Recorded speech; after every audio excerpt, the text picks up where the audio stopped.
আলাইকুম। আজ আমি শেয়ার করছি ভ্যানিলা ফ্লেভার কেক। এটি ছিল আমার রিপিট কাস্টমার অর্ডার। আপু এর আগেরবার তার এঙ্গেজমেন্টে আমার থেকে অর্ডার করে। টেস্ট ভালো লাগে আপু গায়ে হলুদের কেক অর্ডার করে।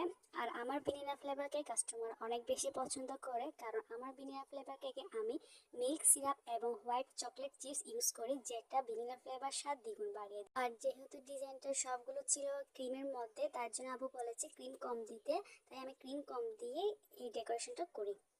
আর হচ্ছে আমার বোর্ডটা একটু বেশি দেখাচ্ছে, এটা হচ্ছে যে আমি এক রাতের জন্য ক্রাম কোটিং করে ফ্রিজে রেখে দিই, কিন্তু ফ্রিজে কারেন্ট না থাকায় ফ্রিজে বরফগুলো গলে যখন বোর্ডের মধ্যে পড়ে। আর এটা চেঞ্জ করার কোনো উপায় ছিল না, কারণ শুক্রবার ছিল, তার জন্য এভাবে আমাদের ডেলিভারি দিয়ে দিতে হয়। আমি তার কাস্টমার আপুকে বলি, আপু বলে কোনো সমস্যা নেই, আপনি সুন্দরভাবে ডেলিভারি দিয়ে দিন। আর আমার কেকের ডেকোরেশন আর আমার কেকের ডিজাইনটা আমি অফ ক্যামেরায় করি, কারণ হচ্ছে যে অন ক্যামেরা আমি সেটা ডিজাইনটা দেখতে বুঝতে পারছিলাম না কিভাবে করব। এরপর ডিজাইন করার পর আমি কেকের নিচে বড়া দিয়ে দিই। তারপর হচ্ছে যে আমি একটা স্টিকার দিয়েছিল আপু, স্টিকারটা দিয়ে দিই। Thank you for watching my video. আল্লাহ হাফেজ।